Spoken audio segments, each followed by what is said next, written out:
Howdy everybody, it's Quinn again, and I just wanted to tell you about my favorite thing to do. I do it in the morning, I do it before I go to bed, I even do it in the car. I mean, you probably shouldn't be doing that in the car.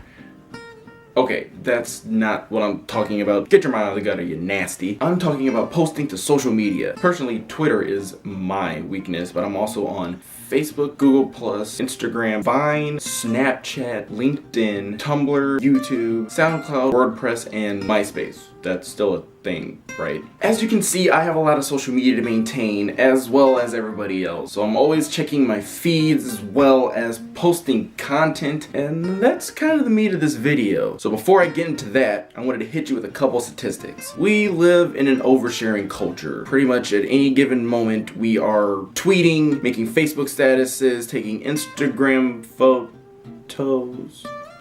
Actually, I don't look half bad in this. I mean, at any given time, we're just completely absorbed. But first, let me take a selfie.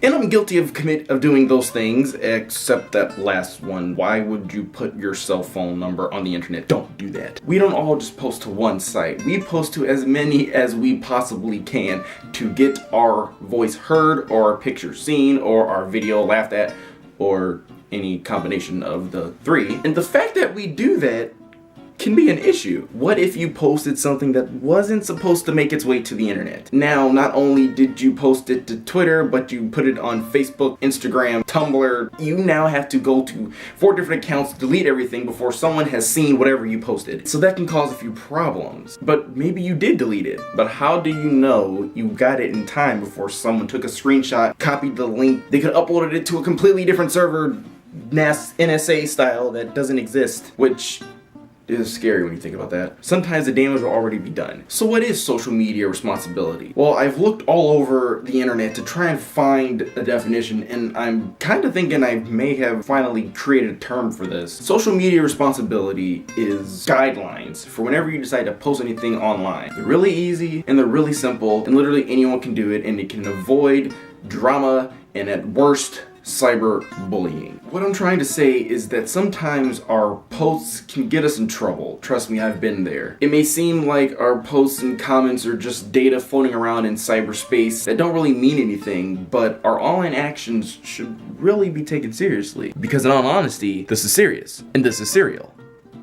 Probably the most important thing to understand about social media is that your posts are you. They are not some imaginary online version of you. There are the real you that stands before whoever. The posts are an extension of you. Just like anytime you would write a letter to somebody, they are a part of you now being displayed for the whole world to see. Understand that your posts have many lives. One thing that you post on Twitter can then be retweeted by one of your friends, which is seen by their followers, and their followers can retweet it, which is seen by their followers, and then so on and so forth, and until eventually practically the whole world saw exactly what you posted. So understand that whatever you put forth onto the internet is exactly what you would be doing if you said it in front of another person. Speaking of which, this is my moment to mention about cyberbullying, which I won't go too far into the topic because there are other people who have said it way better than myself. If you think your words hurt less because they aren't physically coming from your mouth, you are gravely mistaken. You're just as responsible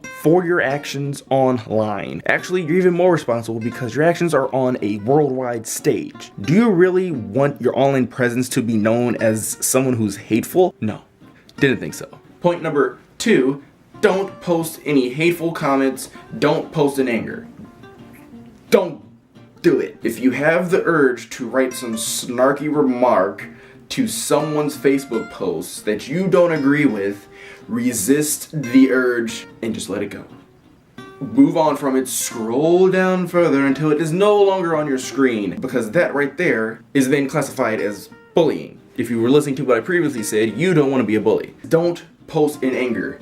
If you're just recovering from a breakup, or if someone did something really bad to you, the first thing to do is not put it on the internet. It's only going to make the situation worse. I highly recommend do not post in anger. If there's one thing I've learned, that the internet is a community. Being part of that community means you need to stick up for people when you see cyberbullying or any form of drama. If you see anything hateful, report it. Click that to make sure that whoever that is saying those hurtful things doesn't get access to that anymore. In a nutshell, what I'm trying to say is have a dialogue. Talk about your usage online. Understand that you can have your own life and you can post whatever you want, but it needs to be done safely to protect your own privacy as well. As I've gotten older, I've realized that there's some things you just don't put on the internet. Insert embarrassing photo.